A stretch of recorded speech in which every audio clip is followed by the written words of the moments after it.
Ahí, ya. Hola chicos, chicas de quinto semestre, bienvenidos a otra clase más. La última vez nos quedamos, bueno, ya nos saludamos, todo bien. Nos quedamos en la cobertura de educación. Estamos viendo la primera parte de desigualdad y educación. No va a haber más, que va a ser la siguiente semana, espero ya un poco más estructurado para irnos como de carrera, ¿no? En esta parte es importante que vean, o sea, que se vayan quedando con ciertas estadísticas, ¿no? ¿Cuál es el grado de Hidalgo, ¿no? De escolaridad? ¿Cuál es el estatal? ¿Cuál es el nacional? ¿Estamos arriba, estamos abajo? Son cosas que ya deben saber, ¿no? ¿Cuál es la cobertura? O sea, que tenemos suficiente primaria, suficiente secundaria, pero no en preescolar, no en media superior y mucho menos en superior. ¿Cómo es esta movilidad educativa respecto de padres e hijos? Es decir, no va a venir en el examen como tal cuál es el porcentaje de cobertura para el año 2000, o sea, no.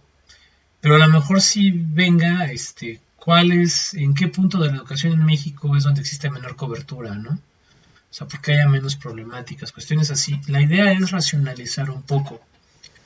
Ustedes están llevando un proyecto terminal, ¿no? En teoría. ¿Cómo van con eso?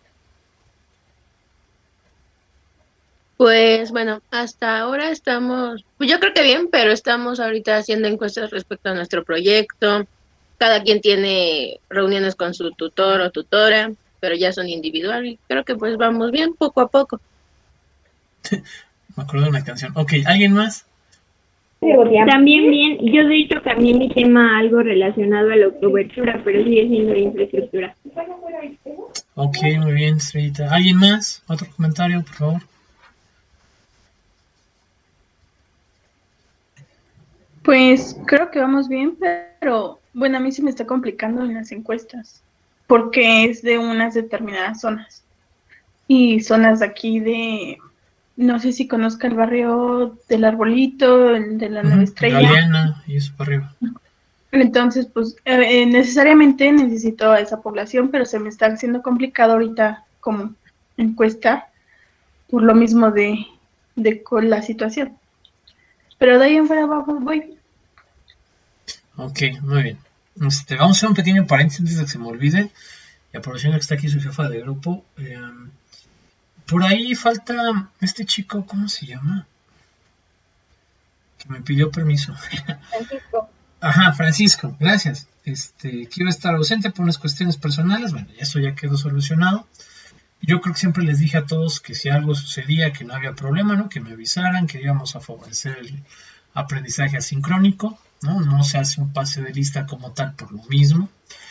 Nada más, ojos, a ver, el examen, su segundo parcial se activa el, a más tardar el lunes. Entonces ustedes tendrían todo el lunes y todo el martes, desde la hora que inicia el día, para contestarlo, ¿no? Y no va a ser tan largo. O sea, no me imagino que les tome más de 3 horas, por ejemplo.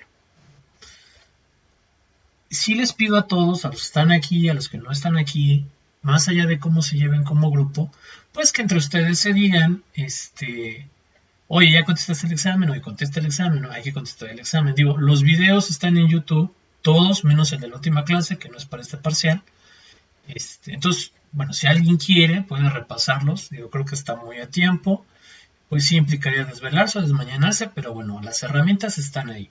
Entonces, ojo, una cosa es dar permisos en la clase y así, y otra es en el examen. Yo no puedo darles chance de hacer el examen después, no porque yo no quiera, sino porque sistemáticamente no se puede.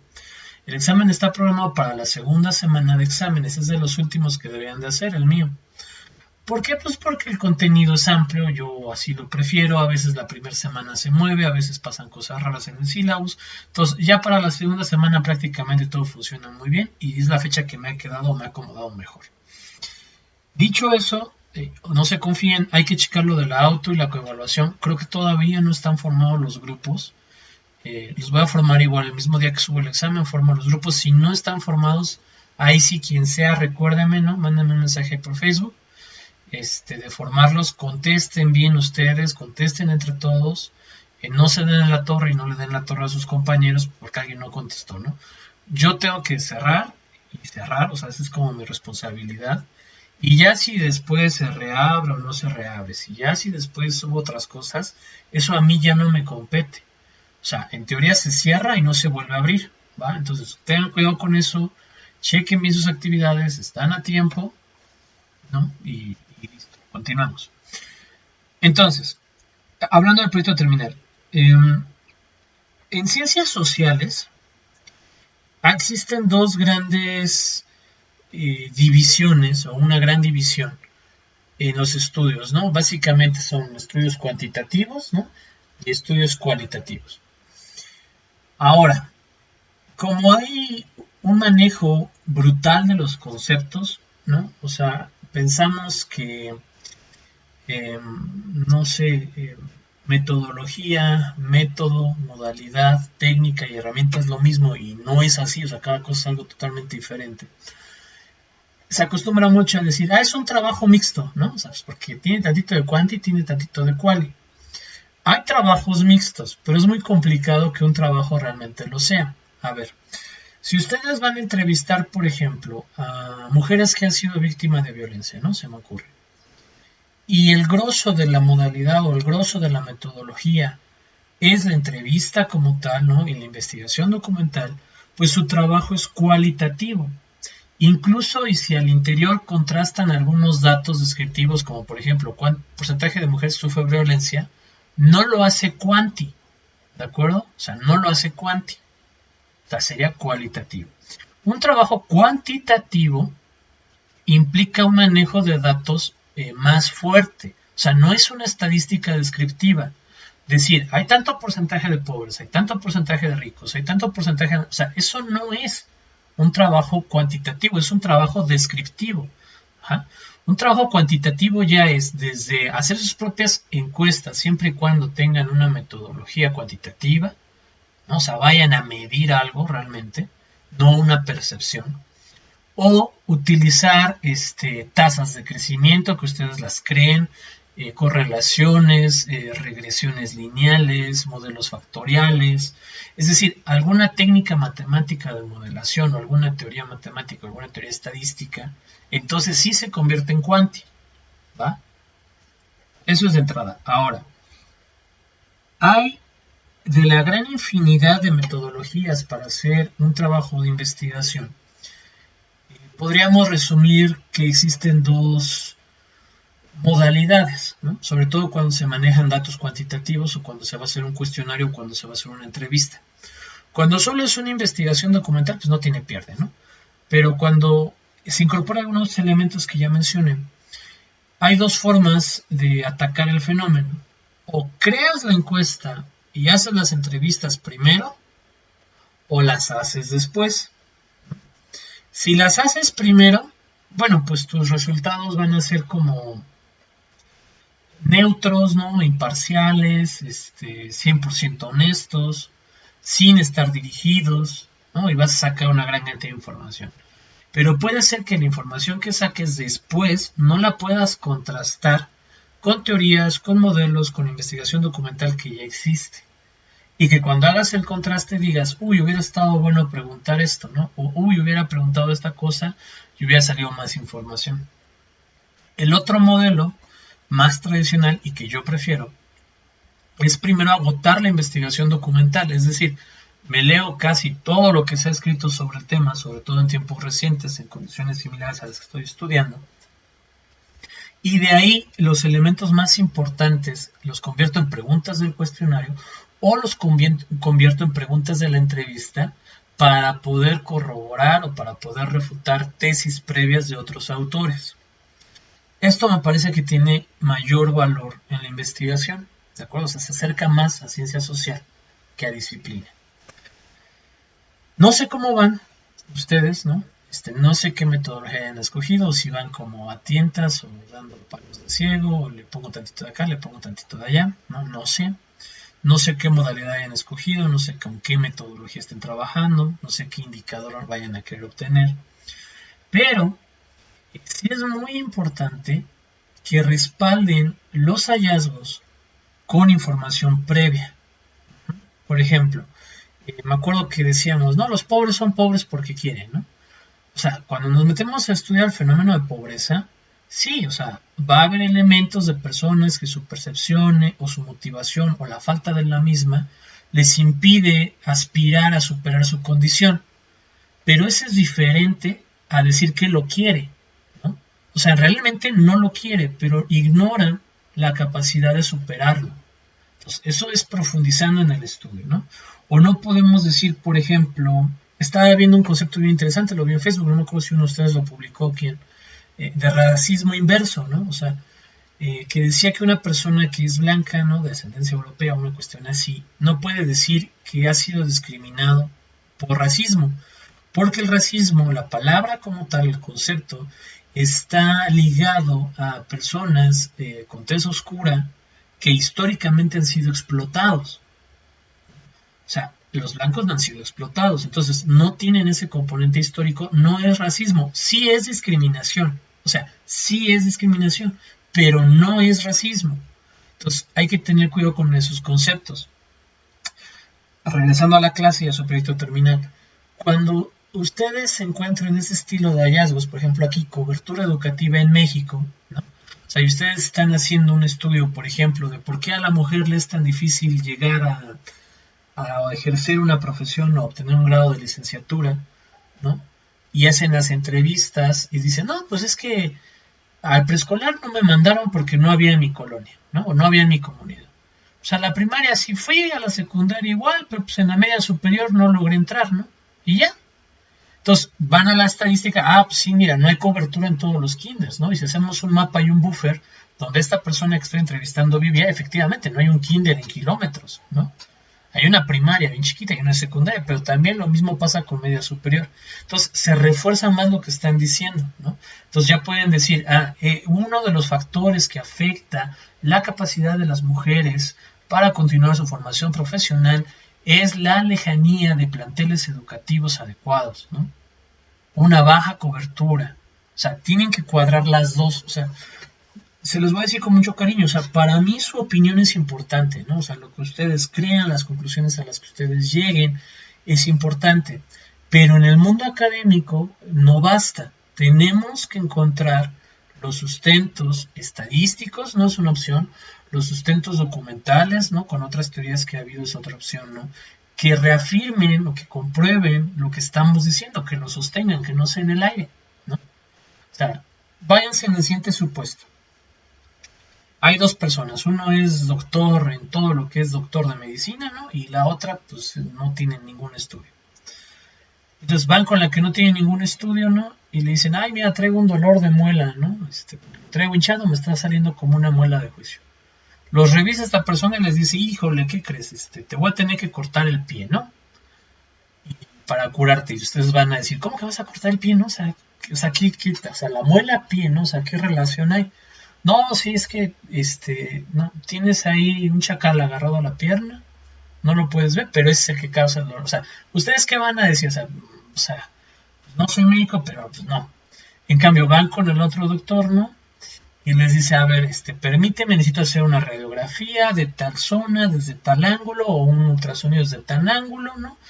Aparte te voy a hacer una revisión profesional, y ya decide, mira, no es una muela del juicio como tal, es la muela número tal, y de hecho salió desviada, mira, aquí puedes ver la radiografía. Entonces, ¿tú qué dices? Sí, pues ahí está la radiografía. Yo le creo totalmente, ¿no? Porque no deja de ser un acto de creer a pasar a ser un hecho, ¿no? Entonces, si ahí tiene la radiografía, tiene todo el conocimiento previo, está dándote la teoría, ¿no? Te está enseñando los libros, te está enseñando la información, entonces se convierte en un hecho y se acerca a una ciencia dura, ¿no? O sea, se acerca a esta capacidad de poder experimentar y de poder repetir y obtener los mismos resultados. En el otro no. Entonces, cuando yo les pido, hagan un ensayo, por ejemplo, de tal cosa, pues ustedes ensayan, o sea, es decir, he visto que la contaminación es mala porque genera estos casos y tal noticia lo dice, ¿no? O el Banco de México informó esta cosa también, o el Banco Mundial informó esto, es decir, empiezan a respaldar su información. Pero cuando ya presentan un proyecto terminal, cuando ya están presentando un artículo, cuando están presentando algo de más seriedad, es de la mano, ¿sí? O sea, yo observo que el ingreso es importante para la movilidad social porque te permite acceder a más elementos de bienestar, ¿no? Y tal autor en tal año lo estudió en esta población, tal autor en este año también lo estudió en esta población, tal autor en este año lo estudió en esta población. Y si nos vamos a la encuesta de ingresos, las personas con menor movilidad social son las que menos ingresos tienen también, ¿no? Entonces es una variable que afecta. O sea, ya no soy yo exponiendo una hipótesis de creencia mía, soy yo confirmando esa hipótesis inicial a través de elementos que se pueden comprobar, que se pueden repetir, que se pueden probar. Entonces, la finalidad de esta clase y de todas en adelante no es que estén preocupados por, ay, ¿qué porcentaje dijo el profe? ¿Cuánto hay que ponerle en el examen? O sea, no. En lo que de aquí se vea, vayan buscando más allá de lo que yo les presento y vayan creando las bases que van a respaldar las investigaciones que ustedes están haciendo, ¿no? O sea, no es lo mismo llegar y decir, pues entrevisté a 4 chicas que sufrieron violencia y todas me dijeron que era que porque su novio era blanco, ¿no? Entonces los novios blancos golpean a esos, o sea, no, o sea, me explico, suena muy burdo, o sea, pero pueden llegar a conclusiones equivocadas. Ojo, ahí puede haber otro elemento. A lo mejor el elemento era que en la casa de las 4 chicas ya se vivía violencia intrafamiliar, que es uno de los estudios que se ha comprobado que se hereda, ¿no? O sea, se les llama cadenas generacionales. O sea, ojo, entonces tengan cuidado con sus tesis, tengan cuidado con sus proyectos terminales, tengan mucho cuidado con la información. Meter este estilo de datos no convierte a su trabajo en cuanti o mixto. O sea, cuanti implica manipular los datos, ¿no? O crearlos o manipularlos. Si no, es quali, ¿no? Y la investigación documental sustenta a ambos. Hay pura investigación documental, que no es ni quanti ni quali, es investigación documental y está bien, ¿no? Dependiendo del nivel de estudios, requerirá más o menos. Pero está bien. ¿Dudas con eso? ¿No? ¿Preguntas? ¿Bien? Sigamos. Espero que se les haya quedado. No vamos a estar ahí en los exámenes finales diciendo, oye compañero, ¿esto de dónde lo sacó, no? Pues ahí de Wikipedia, profe. Okay. Va. Sigamos. Composición interna de la educación media superior en México 2015. Aquí hay 15-2018. Aquí hay varios ciclos escolares, 2015-16, 16-17, 17-18. Y están algunos porcentajes que vamos a analizar, ¿no? Estamos en la 11. El primero, abandono escolar. El abandono escolar se ha ido reduciendo. Pasó de 13.3 a 12.8 a 12.3, ¿no? Por ejemplo, ¿qué se ha hecho en algunos niveles escolares? Pues algunas encuestas, algunas preguntas como, pues, ¿por qué dejaste la escuela, no? A personas que la dejaron. Y se sacan algunos componentes principales. No, pues mis papás ya no querían que estudiara, pues no nos alcanzaba el dinero, la escuela estaba muy lejos, no me enseñaba nada, no, pues se murió mi papá. Entonces, bueno, tú como desde el aspecto de política pública, que ya lo vamos a empezar a ver, yo creo que se puede ir ya relacionando todo. A ver, pongan mucha atención, ahí apúntenle. Minuto 18 de la grabación, ¿no? Política pública. Lo vamos a ver a profundidad, ¿no? O sea, va a haber una clase especializada de políticas públicas y de qué es el gobierno, etc. Pero para no perdernos y poder hacer esta relación, lo voy a explicar muy sencillo. Existen problemas privados y problemas públicos en la sociedad en la que vivimos, ¿no? La sociedad, o sea, todos nosotros, de una manera u otra, en algún punto de la historia, determinamos que era mejor vivir en un estado, es decir, un territorio determinado, con reglas y normas determinadas y una jerarquía determinada. Nosotros vivimos en México. Y el hecho de ustedes no querer fugarse del país, pues quiere decir que de una u otra forma les gusta este país, ¿no? Al menos sus hechos así lo avalan. Entonces tienen derechos y tienen obligaciones, ¿no? Están en la ley, están en la Constitución, están en todas las leyes, más o menos se las saben, más o menos las cumplen. Ahora, desde la parte de gobierno, que es el ente autónomo que controla, gestiona y regula las relaciones económicas y sociales de la población, existe la pregunta cómo gestionar o cómo administrar, ¿no?, a la sociedad. Y el Estado hace políticas, o sea, es decir, las acciones del Estado son políticas. Y la inacción del Estado también es una política. Es decir, si estamos viendo que viene el contagio de COVID, ¿no? Por ejemplo, hasta que apenas entrara al país, ¿cuál sería la acción que puede tomar el Estado? Bueno, puede decidir cerrar todos los aeropuertos y nos aislamos para no enfermarnos, eso es una política. Puede escanear a los que entran a ver si no tienen temperatura, ¿no? Esa es otra política. Puede no hacer nada, esa es otra política, ¿de acuerdo? O sea, la inacción también es una política. Ahora, cuando la política compete a estructuras gubernamentales, o sea, leyes, impuestos, recaudación, son políticas gubernamentales como tal. Cuando la política se relaciona a resolver o a atender un problema público, entonces son políticas públicas. Y cuando es una política más grande, o sea, como por ejemplo Anaya, que quería una renta universal, ¿no? Para todos, eso es una política federal como tal, o es una política presidencial, o es una política, se me fue la palabra. Bueno, lo vamos a ver a fondo, pero nos vamos a concentrar ahorita en políticas públicas. Entonces, vuelvo a repetir, una política pública resuelve un problema público. Ahora sí, hay problemas privados y hay problemas públicos. Por ejemplo, lo que nos platicaba, ¿quién podrá ser? Es que no sé si ese ejemplo aplique.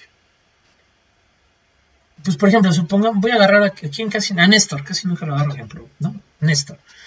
Que donde Néstor vive hay pocas casas, ¿no? O sea, Néstor vive en un monte, ¿no? O sea, sí tiene vecinos, pero pocos, o sea, no es una urbanización, es decir, sí hay una calle, pero no hay tanta densidad poblacional. Y de repente llega una empresa, no, pero Néstor está en la orilla del monte, llega una empresa y se coloca en esa misma orilla, ahí muy cerca de la casa de Néstor. Y entonces está pues el ruido, ¿no? O sea, de la fábrica, de la planta, todo el día, y pues Néstor no puede tomar sus clases. Eso es un problema privado de Néstor, ¿no? Pobrecito. Ahora, esa planta empieza a tirar desechos. Y esos desechos llegan a un río del cual Néstor bebe agua. Y Néstor se enferma.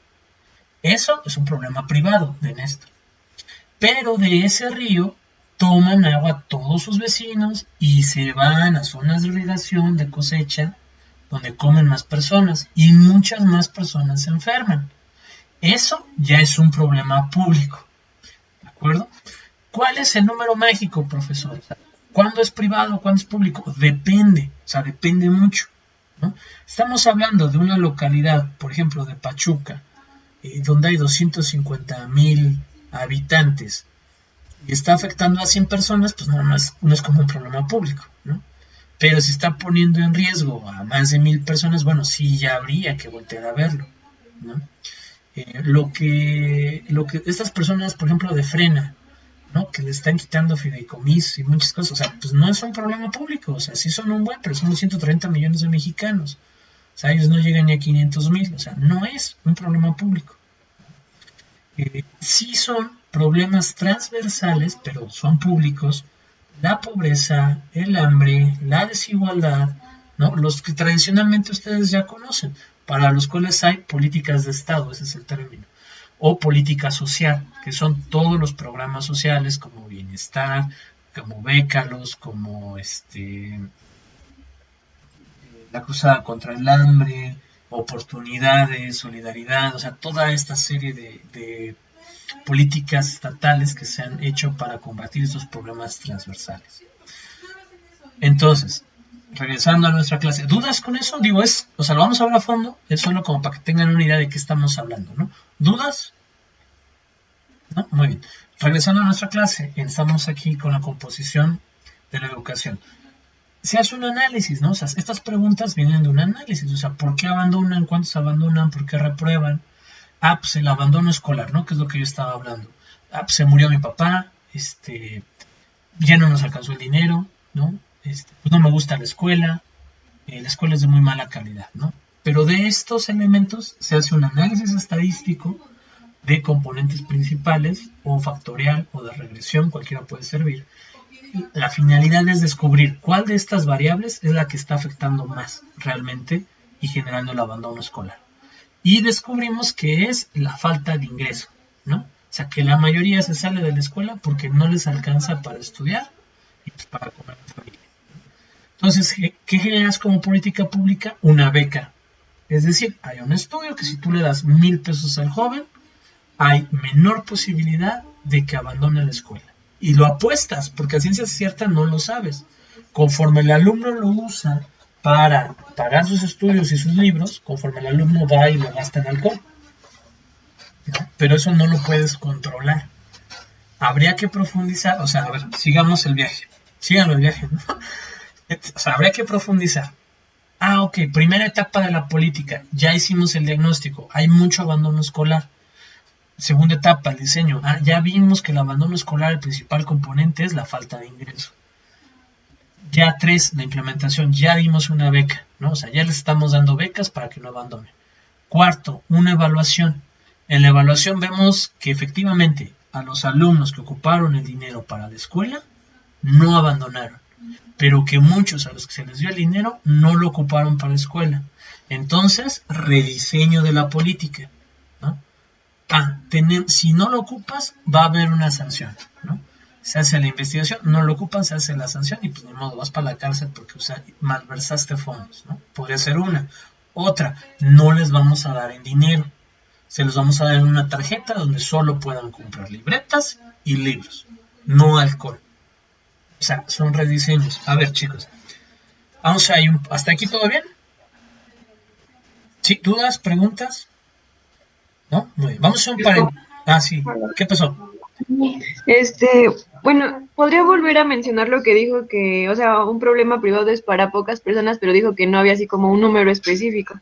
Entonces, ¿cuándo ya es público? Buen punto. No hay un número específico como tal, pero cuando empieza a cobrar interés colectivo, o sea, interés de la población, se empieza a hacer famoso, digamos, en noticias o así, se convierte en un problema público. O sea, vamos a poner, por ejemplo, el aborto, que ahorita está muy en boga, ¿no? O sea, es el tema en boga. No es más, no es menos, simple y sencillamente es el tema que se está tratando. Váyanse unos años atrás. O sea, una mujer que abortaba, pues era como muy en secreto, muy en oculto, muchos tabús en la sociedad, ¿no? Entonces no era muy público, no era muy visible, se hacía en secreto. Hoy en día el fenómeno está más visualizado y ya es un problema público. Eso es un problema de salud y de muchas otras cosas. Entonces, ahora sí el gobierno está intentando atacarlo o atenderlo. Primero, intenta validarlo, ¿no? O sea, ¿qué es el aborto? O sea, hay que definirlo. ¿Es la interrupción de un embarazo? ¿Es un asesinato? ¿Es una operación que deberíamos de tener acceso? O sea, ¿qué es? ¿No? En eso están. Ya que lo hayan definido, ahora sí, lo podemos despenalizar, no se puede despenalizar, ¿no? O sea, dependerá de muchas cosas. Pero a lo que voy en este ejemplo es eso, la visualización. ¿Ah? O sea, era un problema privado que afectaba a muchas personas, pero no lo divulgaban, ¿no? O sea, se mantenía como muy hermético por la colectividad y la idiosincrasia de esos tiempos. Hoy en día no es así, o sea, hoy en día es visible y es un problema público. El matrimonio igualitario, lo mismo, o sea, durante muchos años ser homosexual era algo, no sé cómo decirlo, o sea, la persona que se declaraba homosexual enfrentaba discriminación, agresividad, violencia exacerbada, o sea, horrible. Hoy en día todavía hay casos, sí, pero ya no tan frecuentes como antes. Y antes se mantenía muy oculto, hoy en día no, es más libre. Entonces es también ya un problema público, ¿de acuerdo? O sea, es complicadísimo determinar cuándo ya es público, pero es más que evidente cuando lo es, ¿no? O sea, cuando ya se afecta a una gran cantidad de personas en un territorio determinado, ¿no? Cuando ya está en los medios de comunicación, cuando ya involucra directamente a algún actor de gobierno, ¿no? Se puede generar por una obra pública, por ejemplo, se hizo un puente y ahora resulta que se inunda la colonia. Pues obviamente es un problema público, ¿no? Entonces, no hay un número mágico. O sea, es más fácil decir cuándo es un problema privado. O sea, pues si solo te afecta a ti, pues lo lamento, pero pues es un problema privado. Si solo estás afectada a una pequeña parte, pues es un problema privado. Ahora, no puede ser un problema público algo ilegal. O sea, por ejemplo, no pueden llegar los narcotraficantes y decir, es que nos están matando, ¿no? O sea, haz una ley que nos proteja, o sea, ley de protección a los narcotraficantes. O sea, no puede ser porque es ilegal. O sea, ¿me explico? O sea, por ejemplo, hay muchas personas en condiciones de aviadores, ¿no? O sea, que llegaron a un terreno y construyeron, pero el terreno no es de ellos, ¿no? Y un día los quieren desalojar y como eso hay un buen, sobre todo aquí en Pachuca. Pero no es un problema público, o sea, no puede serlo. O sea, no la vivienda como tal, porque están en un delito original. Ya si les dieron servicios, ahí empieza otro problema bien complicado que involucra a Luz y Fuerza, Casim, etcétera. Pero creo que eso ya es tema con más profundidad. Entonces, Profesor, entonces, un ejemplo, igual eso que está diciendo podría ser que tal vez igual por eso no quieren legalizar la marihuana, porque ya en eso ya sería un problema sí, público exacto. y entonces tendrían que venir más leyes como para proteger y todo eso, lo que está diciendo. Así es, o sea, por ejemplo, el uso de la marihuana con fines terapéuticos ya está aprobado, pero costó mucho, pero se convirtió en un problema público en yo estoy enfermo y la ley dice que tengo derecho a la salud, pero tú me estás negando el derecho a la salud por medio de la marihuana. Entonces ahí ven el conflicto y es un conflicto público porque afecta a una gran cantidad de mexicanos, prácticamente a todos, aquellos que tengan una enfermedad cuyo tratamiento oficial sea la marihuana. Entonces se hace legal para consumo por motivos de salud, pero no para consumo recreativo. Si de repente todos ustedes empezaran a fumar, ¿no? Como chacuacos, y todos sus compañeros y todos quisieran marihuana, y lo hicieran ilegal, o sea, es decir, lo estarían haciendo ilegal, pero pasaría lo que pasa, por ejemplo, con el aborto, que lo hacen clandestinamente, que las estafan, ¿no? Así muchas cosas que están afectando de una u otra manera a la sociedad, ¿no? O el alcohol y manejar, ¿no? O sea, lo mismo, o sea, ¿cuántos accidentes no genera el alcohol? Se convierte en un problema público que necesita ser atacado. Entonces, si todo el mundo fumara marihuana ya así exacerbadamente, aunque fuera ilegal, se convertiría en un problema de salud muy grave y habría que regularizarlo. O lo prohibimos o lo permitimos en algunos espacios, o los castigamos duro o les damos ciertas bemoles para eso. Pero básicamente es así. ¿Alguna otra pregunta, alguna otra duda? ¿No? Ok, ya va. Gracias. No, de nada, estamos. A ver, vamos a ponernos en el plano de individuos. Como individuos, así, individuo, solemos ser egoístas. Hay estudios que hablan algo del egoísmo innato, que es, por ejemplo, ustedes pongan un bebé, ¿no? El que quieran, no lo tengan, o sea, no van a decir, es que el profe Mariano me dijo que tenía que tener un bebé, o sea, no. O sea, un bebé que estén cerca, ¿no? Y denle una sonaja o denle algo pequeño, o sea, estamos hablando pequeño, 6 meses menos, y va a jugar con lo que le den, pero ustedes sostengan otra cosa, y les va a pedir la otra cosa, ¿no? Y si no se la dan, es muy probable que llore, o sea, es probable. Se la dan, ¿no? Llore o no llore, se la dan, y suelta la otra cosa, ¿no? O sea, está con esta. Y luego ustedes tienen otra cosa, y suelta esta y quiere la otra. O sea, está estudiado, no es que el bebé sea egoísta, no, o sea, se llama egoísmo innato porque el bebé tiene como pregrabado el instinto de supervivencia y de una u otra manera sabe que acumulando ciertas cosas tiene más posibilidades de sobrevivir, ¿no? Entonces, lo hacen ustedes, o sea, por ejemplo, cuando van a la tienda, ¿no? Pues hay que comprar esto y lo compran y de repente hay un mazapán de 2 pesos, hay un mazapán, ¿no? O sea, no lo necesitan, pero pues un mazapán se lo llevan, se lo comen, ¿no? O sea, no necesitan las calorías del mazapán, no necesitan el mazapán, no les genera un beneficio, pero es esa parte interna de, pues mejor tenerlo a no tenerlo, ¿no? O sea, o cuando van a alguna promoción, las mujeres, ¿no? Depilación de ceja, bigote, ¿no? Y por 50 pesos más axila, ¿no? O sea, a lo mejor ni lo necesitan, pero dicen, pues de una vez, ¿no? O sea, el paquete conviene más. Lo mismo a los hombres, ¿no?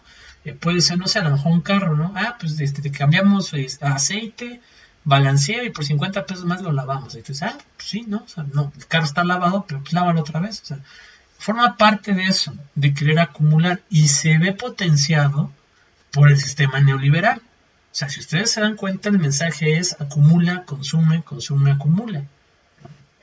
A ver, a eso se le llama robar el que me tu mamá igual. Sí, ¿no? También. No, pues subieron el precio de las tortillas. Ok, a ver. Eso como individuos puede pasarle a casi todos, ¿no? O sea, dependerá la cultura, los valores de su hogar, su educación, su formación. Entonces, como individuos, sí puede haber a alguien que un día se despierte y diga, híjole, ahora ¿cómo le voy a robar a tal persona, no? Pues voy a crear una ley de impuestos al carro. O sea, sí puede ser. Ahora, como colectivo, ¿no? Como grupo de ciudadanos, es complicado que esto se dé así. O sea, sí hay leyes que benefician más a unas personas que a otras, pero no es el interés de la política como tal el perjudicar a todos. ¿Me explico? O sea, la política busca subsanar un problema público, subsanar una desventaja histórica. Que lo logre es otra cosa, pero no intenta hacerlo mal a propósito. A veces se hace mal, pues porque estuvo muy mal diseñada, muy mal planteada, no se llegó al verdadero enfoque, pero no porque su propósito haya sido hecho mal desde el principio. Eso quiero que lo tengan muy presente. Entonces, una política está en constante evaluación, o debería de estar en constante evaluación, para ver qué se puede mejorar y qué no se puede mejorar, cómo se reconvierte, cómo se readapta, ¿no? Tenemos la de oportunidades, que creo que no era oportunidades, no me acuerdo la anterior, que le daban dinero al jefe de hogar para que él comprara cosas y mejorara su vivienda y sus condiciones. Y el jefe de hogar, la mayoría iban y se lo gastaban en alcohol y en otras cosas. Dijeron, pues se lo vamos a dar a la jefa de hogar, ¿no? Y se lo daban a la jefa de hogar, y de repente la violencia en el hogar creció un buen, porque el jefe del hogar golpeaba a la jefa del hogar, ¿no? Y le quitaba el dinero. Pues así, o sea, errores de diseño. Después vieron y dijeron, se lo vamos a dar a la jefa del hogar, pero en una tarjeta. Pon su nombre y solo lo va a poder comprar entre las cosas. Se lo daban y ella iba y compraba lo que le decía el marido que comprara, ¿no? O sea, otro error en algún porcentaje. Total que últimamente ¿quieres el dinero? Sí. Pues aparte de la tarjeta y del apoyo en especie, tienes que venir a cursos de capacitación, tus hijos tienen que estar en la escuela, tienes que llevarlos a consultas médicas. O sea, hay más candados que van garantizando el éxito de la política pública, pero les costó muchos errores llegar a como estamos hoy. ¿A qué voy con esto? Todos nuestros presidentes, todos, hay cosas que hicieron bien y hay cosas que hicieron mal. Y seguramente habrá alguno, no voy a especificar quién porque no estoy acusando a nadie, solo estoy hablando de la probabilidad estadística, que gobernó nada más para él, ¿no? O sea, para su beneficio, únicamente para él, y le valió el país, porque era individuo, o sea, puede pasar. Pero la gran mayoría de presidentes municipales, gobernadores y presidentes sí quieren hacer algo, ¿no? Por la población. Pero de ahí a que puedan hacerlo, bueno, hay un mundo de diferencia. Y de ahí a que lo hagan bien, pues también hay otro mundo de diferencia. Entonces podemos poner a Fox. Fox tiene cosas muy buenas, tiene cosas muy malas. El acceso a la información que Fox creó es muy bueno. O sea, ¿no? De ahí viene el Infobae, el Sistema México Informa, espacios de transparencia, o sea, está muy bien. La parte de los changarros fue una perdedera de dinero a lo menso y una corrupción muy grande, ¿no? O sea, Calderón hizo cosas buenas, o sea, la parte de la economía, de respaldar ciertas cosas estuvo muy bien. La parte de combatir el narcotráfico, pegándoles de balas, pues estuvo un poco mal, ¿no? O sea, la cantidad de muertos por la política es muy grande, ¿no? Más allá del fenómeno en sí. O sea, pero en su momento, ojo, que es a lo que voy, en su momento, pues a lo mejor nadie pudo prever que el crimen organizado era tan fuerte, ¿no? O sea, que el ejército mexicano iba a tener más debilidades, o sea, que iban a morir, o sea, Calderón no lo previó. No es como que le dijeron, mira, se van a morir 30,000 mexicanos, y Calderón dijo, pues que sean 35 y le firmamos, ¿no? O sea, pues no fue así. O sea, fue un error de diseño, fue un error de diagnóstico, sí. Pero sí ha habido presidentes que lo hacen a posta, ¿no? O sea, en México y en otros lugares, pero son anomalías, ¿va? Seguimos con esto. ¿Dudas hasta aquí? ¿No? Va, creo que todo está necesario para poder dar mejor la clase. No es que me pierda bien gacho, ¿no? Vamos. El índice de reprobación. Vean, también va a la baja. O sea, no ha bajado mucho. Se ha mantenido, pero va a la baja. La eficiencia terminal va a la alza, es decir, cada vez están terminando más personas. Y tasa de terminación, que es diferente. La eficiencia es de los que entraron en el mismo ciclo escolar, que terminan en el ciclo que les correspondería, y la tasa de terminación es en realidad cuánto están terminando comparado con otros anexos históricos. Hay que precisar más a fondo el indicador, pero van a la alza. Es decir, estos estadísticos o estos datos que nos dicen de la educación en México, que el abandono escolar y la reprobación están disminuyendo y que la eficiencia de terminación está aumentando. Es decir, en términos educativos vamos bien. No es suficiente a lo mejor, pero al menos vamos bien. Aquí vamos a entrar en un problema más grande, y es que la cobertura y la eficiencia terminal no son un indicador de calidad en vida. Es decir, el título de licenciatura, sin hacerlos menos, ¿no? El título de licenciatura que ustedes van a obtener, a lo mejor se podría equiparar al bachillerato que tuvieron sus abuelos, por ejemplo, en dificultad, ¿no? En complejidad. O sea, podría ser, habría que hacer el cálculo. Pónganse a pensar que ahorita nadie reprueba en la primaria. O sea, está prohibido reprobar alumnos en la primaria. O sea, todos pasan. ¿Cómo? Como sea, pero pasan, ¿no? Creo que es lo mismo en la secundaria. Entonces, esas deficiencias se van arrastrando. Y antes era, no, pues reprobaste por no que no te sabes las sílabas, ¿no? Y reprobaste. Claro, o sea, hay elementos que justifican el que ya no haya reprobación, ¿no? Que el niño se trauma, que lo dañas de por vida, y sí es cierto, pero no se ha sabido compensar. Yo les hablaba de la prueba PISA, ¿no? O sea, cuando solo evaluaba, ¿sabes leer? A México le iba muy bien, pero cuando empezó a evaluar capacidad de comprensión lectora, a México le fue muy mal. O sea, los indicadores van cambiando. Vamos a la siguiente. Dice, ¿qué tan frecuente es que los hijos obtengan el grado académico de los padres? Es parecido a lo que ya hemos visto. Esta es otra tabla similar, ¿no? Se lee de la siguiente manera. En el lado izquierdo están los colores del nivel educativo del entrevistado y las barras son el nivel educativo del padre entrevistado. Entonces, de aquellos padres que no tenían estudios, ¿no? 11% de los hijos también se quedaron sin estudios, 17 en primaria incompleta, 33 en primaria, 22 en secundaria, 2 en profesional, 2 en preparatoria, solo 5 en profesional, ¿no?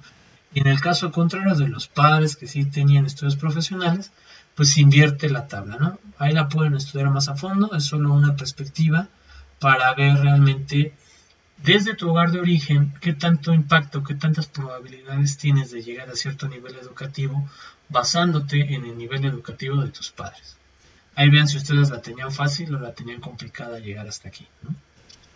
La que sigue.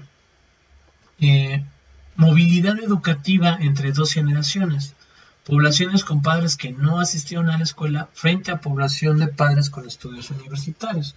Entonces, el anaranjado es, eliminamos las categorías intermedias, y el anaranjado son aquellos que alcanzaron, la escolaridad que alcanzaron las personas que sus padres no tenían estudios, y en verde la escolaridad que alcanzaron las personas que sus padres sí tenían estudios, ¿no? Y creo que ahí hay una clara diferencia entre que tus padres tengan o no tengan estudios, ¿no? Al menos estadísticamente. Ahora, acuérdense, no hay generalidades. O sea, esto es un ejercicio estadístico, refleja gran parte de la realidad, pero una parte de la realidad. O sea, para ponerlo en un ejemplo, ¿no? O sea, esta es una esfera, ¿no? ¿Sí se ve? Una pelota con una carita. O sea, esta es la realidad, ¿no? Y yo la analizo y la estudio, ¿no? Y llego a algo así, ¿no? O sea, realidad, digo estudio, realidad, ¿no? Ahí ya le puse nariz, esta no tiene nariz. Realidad, estudio. Realidad, estudio. Entonces, sí se parecen, ¿no? sí abarca la mayor cantidad de aspectos necesarios, pero no es lo mismo. O sea, eso es lo que yo quiero enfatizar. O sea, no es lo mismo. Sí puede pasar que alguien que sus papás tenían estudios profesionales, él no tenía estudios. O sea, sí debe de haber algún perdido por ahí entre toda la humanidad. O sea, pero son uno, o sea, dos. Entonces no se reflejan en la estadística. No se alcanzaron a contemplar. De todos los que se estudiaron, ninguno cuyos padres tuvieron profesional se quedaron sin estudios. ¿Va? Samantha, aguas ahí con el micrófono, por favor. ¿Hasta aquí bien? Excelente. Vamos al que sigue. Es otra tabla igual. Esta vez es con datos, es decir, lo otro es más gráfico, estos son puros datos. Pueden revisar lo mismo, nivel educativo de la población de 25 a 64 años está arriba y en el lateral es el nivel de escolaridad del proveedor principal, ¿no? Entonces, vean más o menos dónde están los gruesos dependiendo del proveedor. O sea, es la misma tabla, bueno, no es la misma tabla, es la misma información, es otra fuente, pero se observa exactamente el mismo fenómeno. Vamos a la que sigue. Esa la pueden estudiar ya después. O sea, ay, esta no salió bien. Esta está interesante, en la 15. De este lado está nivel de escolaridad de la población y en la lateral ocupación del proveedor principal. Entonces vean, los que eran funcionarios, directores o jefes, ¿cuántos de sus hijos se quedaron sin escolaridad? Solo el 0.3%. ¿Cuántos se quedaron con primaria incompleta? Solo el 0.7%. Con primaria completa el 2.1%. En secundaria un 14%. En educación media un casi 20%. Y en superior un 63%. Entonces, si tu papá, tu mamá o tu tutor es un funcionario, un director o es jefe, tienes un 63% de probabilidades de tener estudios de educación superior. Pero, si son trabajadores en actividades elementales y de apoyo, solo tienes un 9.8% de que alcances la educación superior. Y entonces, si tú quieres mejorar la posibilidad de vida de una generación cuyos padres son trabajadores de actividades elementales o de apoyo, tienes que identificarlos y tienes que subsanar a través de otras políticas públicas la falta de ingreso que tiene su papá y que no le permite cursar estudios superiores. O sea, por eso son importantes estos análisis, son las cosas a las que queremos llegar. Y también como humanos nos sirven pues para darnos cuenta, ¿no? O sea, a lo mejor mi mamá o mi papá era un trabajador artesanal, ¿no? Yo tuve un 2% de probabilidades de no estudiar, un 8.1% de quedarme en primaria incompleta, 15.5% de primaria completa, 38% de solo quedar en la secundaria, 20% de quedarme en media superior y solo un 16% de llegar a superior. Y si yo estoy ahí, pues entonces quiere decir que prácticamente 1 de cada 9 de los que sus papás eran trabajadores artesanales pueden llegar a estudios superiores. Entonces, ojo, o sea, reflexionen la condición en la que están. Yo siempre se los he dicho, son privilegiados. Y si no me creían, ahí está la muestra. Ahí está la muestra. Es más, si sus papás eran altos funcionarios, todavía tenían un 40% de probabilidades, un 37%, de no llegar a estudios superiores. Es decir, 3 de cada 10 cuyos papás eran jefes no llegaron a estudios superiores. Es complicado. Vamos a exhibir. Estos datos están sacados de una encuesta que se llama Educación EMOVI. Bueno, se llama EMOVI en el apartado de Educación 2011, pero también hay datos 2011, 2015 y 2017 y acaba de ser creo que 2020 o 21 va a ser pronto. ¿Qué conclusiones llega el estudio? Hay oportunidades absolutas que se han incrementado, es decir, sí, es más sencillo hoy en día ir a preescolar, es más sencillo terminar la primaria, es más sencillo ir a la secundaria. Hay opciones para alcanzar niveles altos, pero no se han ampliado lo suficiente. Es decir, sí, hay mayor cobertura en preparatoria, pero no hay una mejora en la eficiencia terminal en preparatoria, ¿no? Los índices de reprobación no han disminuido. El origen no condiciona el logro de primaria y secundaria, es decir, si nos regresamos a las tablas, vemos que incluso aquellos que no tienen estudios sus papás Muchos sí terminan primaria y muchos sí terminan secundaria, pero hasta ahí, ¿no? Entonces, por origen, hoy en día, pues tu primaria o tu secundaria no está tan condicionada. Vuelvo al punto, puede haber el caso de que sí, pues mi papá fue el que no quiso que estudiara, ¿no? Nos platicaba Jenny, por ejemplo, ¿no? Que en su comunidad, no, pues la mujer no estudia. O sea, sí, existen, pero son los menos, no están cuantificados. Exceptuando esos casos extraordinarios, cualquiera que quiera mandar a sus hijos a la escuela, hay espacio para primaria y secundaria. Pero sí condicionan el logro para preparatoria y profesional, ¿no? O sea, tu lugar de origen sí condiciona si entras o no a la prepa, o si llegas o no llegas a la carrera. Algunas de las causas son diferencias en la calidad entre público y privado y matutino y vespertino, mala educación básica y poca cobertura superior. A ver, lo primero, pues sí, la calidad entre público y privada creo que es evidente. Hay escuelas privadas son bien patito, ¿no? O sea, es la verdad. Pero hay escuelas privadas que sí están muy bien, o sea, los chicos salen hablando 3 idiomas de primaria y certificados, ¿no? Y nosotros todavía estamos batallando con el TOEFL, o sea, me explico, o sea, sí hay una gran diferencia. Ojo, estos son solo estadísticas, ¿sí? O sea, nada impide que ustedes rompan la estadística. Así no digan, no, pues yo nada más hablo inglés porque mi profe me dijo que ya hay niños de 3, hablando 3 idiomas en primaria, entonces ya para qué, o sea, no. No me agarren de pretexto, o sea, agárrenlo de motivación. Ahora, matutino y vespertino, a los profesores que tienen más experiencia, que entre comillas les iba mejor o en sus evaluaciones, normalmente se les daba el turno matutino, históricamente, o sea, hoy en día puede ser diferente. Y a los otros, pues el turno vespertino. Entonces ahí hay una gran diferencia, ¿no? Entre que te enseñe Marlon, ¿no? Y que te enseñe yo, pues Marlon mejor, ¿no? O sea, claro, o sea, sí hay diferencias. Entonces hay que ser muy al tanto de eso. Ahora, mala educación básica, lo que yo les decía, o sea, el niño antes reprobaba porque no se sabía la tabla del 7, ¿no? A lo mejor nunca en su vida lo ocupó, pero se la tenía que saber porque eso le generaba cierto desarrollo mental. Hoy en día es, no te la sabes, ay, no te preocupes, pásale, ¿no? Nunca vino, ay, ahí está su acta de graduación que se presenta en la ceremonia. O sea, hemos llegado a una aberración por querer cumplir estándares, es decir, el problema era que no, la gente no salía de primaria. Ah, pues ahora los ayudamos a salir, ya superamos el indicador, bravo, ya salimos de primaria.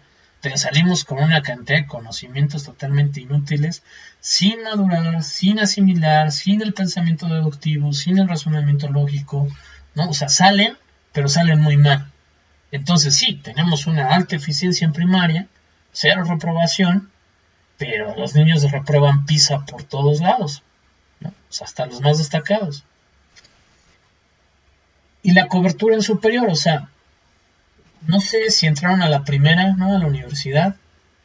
Si sí, pues bueno, era la licenciatura, ¿no? No, y si no, pues seguramente conocen a alguien que hizo 3 intentos, 2 intentos para otra, que metió en México, en la UNAM, en el Poli, y entonces ninguna quedó. O sea, tantito que la persona no le echa muchas ganas, ¿no? Puede ser, y una gran parte que no tenemos lugar para todos, ¿no? O sea, si un día todos los que se presentan a medicina, todos sacan 1000, ¿dónde los metes, no? O sea, no tienes dónde meterlos.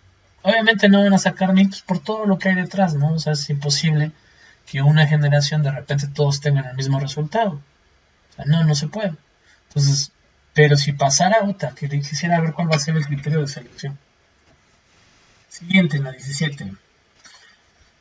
Ya llevo un cambio de letra, no importa. Los estados más desarrollados han aumentado su cobertura con mayor velocidad y en mayor cantidad que los menos desarrollados, haciendo con ello que la desigualdad se mantenga, ¿no?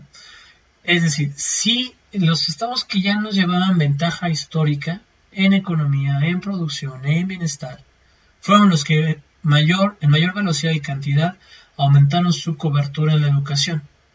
Y entonces, aquellos niños que no tenían educación, por ejemplo, en Nuevo León, pues hoy día sí tienen. Pero los estados más rezagados, llámese Oaxaca, Chiapas, Tlaxcala, siguen sin esa capacidad de aumentar su cobertura y pues como no hay gente preparada, pues siguen rezagados en industria, siguen rezagados en servicios, no hay mano de obra y siguen mudándose a donde sí la hay. ¿Qué se debió hacer o qué se debió haber impulsado? Bueno, amplía la cobertura educativa en los estados más rezagados primero, para que se conviertan en atractores de la población de otros estados y las economías se empiecen a igualar. Esto no fue así. Ahora, no obstante, no basta con ampliar la cobertura. Además, es necesario redistribuir la educación, brindando a los estratos sociales más bajos mejores oportunidades que les permitan cursar y concluir estudios profesionales. ¿De qué te sirve que tu hijo, ¿no? O sea, pónganse en el caso de pobreza extrema, o sea, que tu hijo o tu hija ya vaya a la escuela, si viene desnutrido, ¿no? Si se duerme en clases, si es chaparrito, si no tiene mucha socialización, si no habla bien, ¿no? Ponlo a competir contra alguien que sale de una escuela privada, pues lo destroza, ¿no? Y luego cuando vienen estas pruebas para entrar a la prepa, pues no, o sea, no da, ¿no? Hay que compensar eso. ¿Cómo? Pues no lo sé, ¿no? O sea, yo no trabajo en eso, ¿no? O sea, pero hay muchas opciones, o sea, por ejemplo, una de las propuestas es, o sea, decirle a las universidades, perdón, a las escuelas privadas de todos los niveles, oye, por obligación, por ley, necesitas darme 3 lugares para niños de escasos recursos y tú pagas todo. O sea, no les cobras colegiatura, no les cobras libros, tú se los das, tu escuela privada. Y de esa manera, o sea, empiezas como que a resarcir. O sea, imagínate que vienes de una comunidad de alta marginación, no sé cuál, no le pongamos nombre, ¿no? O sea, comunidad A, y te invitan a irte a una superescuela privada, todo pagado, pues esa persona sí va a tener una movilidad en el futuro, o sea, va a ser más competente, más habilidosa, ¿no? Es posible, pero si se mantiene yendo a la escuela que es de baja calidad, pues siempre van a ser de baja calidad y no van a aspirar a competir, ¿de acuerdo? Como esa, hay muchas otras propuestas, ¿no? O sea, dependerá. Cuando llegamos a nivel medio superior, vemos que la cobertura desciende drásticamente, posicionándose en un 74%, es casi perdemos un 30% de cobertura, ¿no? Esto implica que no existe una capacidad para absorber a todos los que egresan de secundaria, ¿no? O sea, no estamos hablando de la población en edad de prepa, estamos hablando de la población que egresó de secundaria. Es decir, ¿de qué me sirve que todos mis alumnitos de secundaria de repente fueran mentes maestras? De todas maneras, al 30% de ellos los tengo que recortar porque no tengo dónde meterlos en bachillerato. O sea, no hay el aula, no hay el personal, no existe el espacio. No, es complicado. Ahora, profundizando aún más, podemos analizar la composición interna de la educación media superior, ¿no? Que es otra gráfica, no la traigo aquí, la vamos a ver más adelante en la segunda etapa. Y ya para finalizar, porque el último es la bibliografía, conclusiones. La que sigue dice, el grado académico de las personas pueden conseguir también está determinado por el nivel económico del lugar o la capacidad financiera del proveedor. INEGI cataloga esto en la EMOVI 2016, pero no es la anterior. Esta es un censo interencuestal. Respecto a la ocupación del proveedor principal, que si bien no expresa que es un salario más alto o más bajo, puede claramente inferirse por la categorización que se realiza, ¿no? Y ahora sí, ya en las conclusiones de todo esto, en el país existe una amplia infraestructura para dar cobertura a la educación básica, pero cuando se llega a nivel medio la cobertura es baja, de ahí hacia adelante. El nivel educativo de los padres muchas veces limita la posibilidad de los hijos. En el estrato más bajo, pocos llegarán a nivel profesional. A nivel básico es necesario aumentar la calidad en la educación y a nivel media superior y superior es necesario aumentar la cobertura para que en este sentido más personas puedan tener acceso a mejores condiciones educativas y con ello la oportunidad de acceder a empleos con mejor remuneración. Esta conclusión es muy importante, es muy interesante. Primero, la cobertura en la educación básica, es decir, primaria y secundaria, está bien, ¿no? Pero la calidad no. O sea, las pruebas PISA nos muestran que no estamos enseñando lo que deberíamos enseñar. Entonces, en estos niveles la política tiene que ir en mejorar la calidad. Ya de ahí cómo se mejore es tema de otra materia, es tema de otra ocasión. Hay muchas propuestas, ¿no? Desde las evaluaciones a los maestros, de cambiar a los maestros, de cambiar el modelo de enseñanza, ¿no? De rediseñar las escuelas, o sea, son muchas cosas. Y lo que hay que aumentar de bachillerato para arriba es la cobertura. O sea, ya después nos preocupamos de la calidad. De entrada es que hay que darle cabida a la gente que quiere estudiar. O sea, ¿cuántos de sus compañeros, de sus amigos de prepa o de secundaria, pues están trabajando, no sé, o sea, no por demeritar, ojo, no es eso. O sea, pero están trabajando o de obreros, o de gaseros, o de repartidores. ¿Y cuál es el problema? El ingreso y los beneficios que tienen.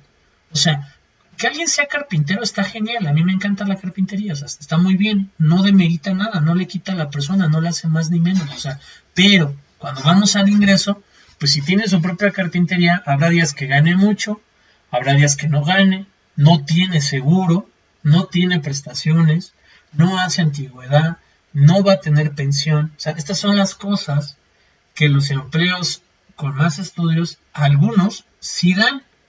Y es a lo que tenemos que aspirar. Es decir, el plan o la idea que yo propongo es la siguiente. Si tú quieres ser carpintero, está bien que lo seas. Pero no que lo seas porque ya no te quedó ninguna otra opción. ¿Me explico? O sea, es diferente. Si yo decido dar clases, es porque me gusta dar clases, me gusta enseñar a los alumnos, ¿no? Pero no porque no me quedó otra opción y de algo tengo que comer, o sea, ¿me explico? O sea, eso es lo complicado. Entonces, ¿qué pasa? Pues, o sea, en una sociedad pues, de utopía, pues sí, todos estudian, todos tienen el grado que quieran, ¿no? Porque pues, ya la salud está garantizada, la educación está garantizada, la seguridad está garantizada, y el salario pues nada más para comprar el nuevo iPhone, ¿no? O sea, pues, todo lo demás, comida, etcétera, está garantizado. Pero no somos esa sociedad. Y no somos una sociedad global. Hay muchas personas que les gusta decir, es que ya somos ciudadanos del mundo, ¿no? Porque pues, yo uso Zara, yo uso Nike, voy a Italianis, o sea, sí, pero no. O sea, es decir, sí somos muy sociedad del mundo cuando se trata de consumir, no cuando se trata de resolver problemas al interior. O sea, ustedes vieron lo que se estaba quemando en el Amazonas, ¿cuánto se recaudó? Que se estaba quemando el bosque aquí en California, ¿cuánto se recaudó? Que apoyo para los damnificados del terremoto en México, ¿cuánto se recaudó? Ah, pero de repente se incendia Notre Dame, hay sí un buen de dinero, ¿no? O sea, hay como para hacer 100 Notre Dames nuevas. O sea, no somos ciudadanos del mundo, eso hay que dejarlo claro. O sea, somos ciudadanos de México. Y en primer lugar nos debería de ocupar pensar en México, ¿no? Como tal. Entonces, aguas cuando vayan a hacer comparativas. O sea, por ejemplo, que en Francia existe, en París, el agua es gratis para todos. Así, literal. O sea, tú llegas a un bebedero y puedes rellenar tu botella porque el agua es gratis. Y dicen, pues hay que ponerlo en Ciudad de México. Sí, espérate, ¿dónde vas a sacar el agua? En Ciudad de México no hay agua. O sea, ¿cómo la vas a purificar? O sea, no es igual. O sea, hay que ver las condiciones. Vi, por ejemplo, una nota de que en Hong Kong se abrió un nuevo aeropuerto que se construyó sobre el mar. Que creo que era de la misma empresa que iba a construir el aeropuerto de la Ciudad de México. El nuevo, ¿no? El Line. Y dicen, o sea, si pudieran hacerlo en el mar, ¿tú crees que se iba a hundir el tuyo? Y yo dije, pues sí. A ver, no es la misma metodología construir en el mar que construir en un ex lago. O sea, ¿me explico? O sea, es diferente. Y las circunstancias son diferentes. Ustedes vean cómo es Hong Kong en sus leyes, es rígido. O sea, en Hong Kong hay ley de muerte, te matan por corrupción. O sea, te matan, ojo. ¿No? O sea, aquí sabemos que un buen de gente es corrupta y no les pasa nada. Entonces, hay un estudio del NAIM que Semarnat en menos de un mes dijo que el aeropuerto era sustentable y sostenible. Yo les pregunto, jóvenes mexicanos, mentes brillantes del mañana, ¿ustedes creen que en un mes se puede catalogar, medir, estudiar, cuantificar y analizar algo tan complejo como el aeropuerto de México? O sea, y van a decir, ay, profe, pues es que hagan como 1000 personas. Ajá, hagan un trabajo en equipo ustedes. ¿Es más fácil que lo hagan 2, que lo hagan 3, que lo hagan 4, que lo hagan 5? ¿Han intentado hacer un trabajo en equipo entre 15 gentes? O sea, ¿qué tan complicado es? Y en un mes se resolvió. O sea, No, chicos, eso era corrupción. O sea, era corrupción. ¿El aeropuerto iba a funcionar? Pues sí, supongo que sí. O sea, pero no tenemos que ir muy lejos. Vean Plaza Explanada. La abren, llueve el otro día, se inunda. O sea, ¿me explico? Vean algunos de los puentes. No los nuevos, los viejos y los nuevos. Los ponen, llueve, se inundan. O sea, es México. ¿No? Espérenme, dame un segundo. Perdón. Bueno. No, ¿qué pasa, tío?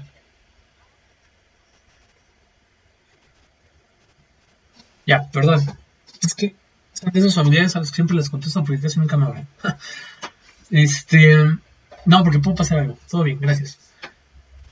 Entonces, cuando tú ves Hong Kong y te das cuenta de las condenas que tienen, hay corrupción, claro, pero la corrupción es a otro nivel. O sea, es decir, es más complicada. Porque si te detectan, te matan. O sea, así de sencillo. Y lo pueden investigar. ¿No? Aquí no.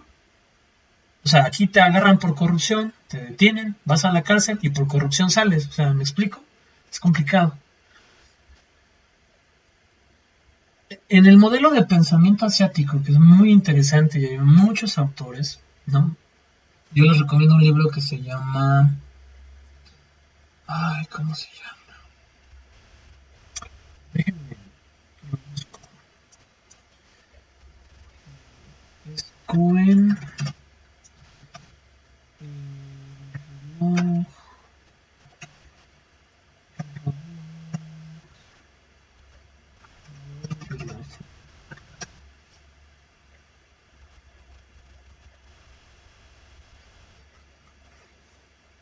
solo le pongo libro.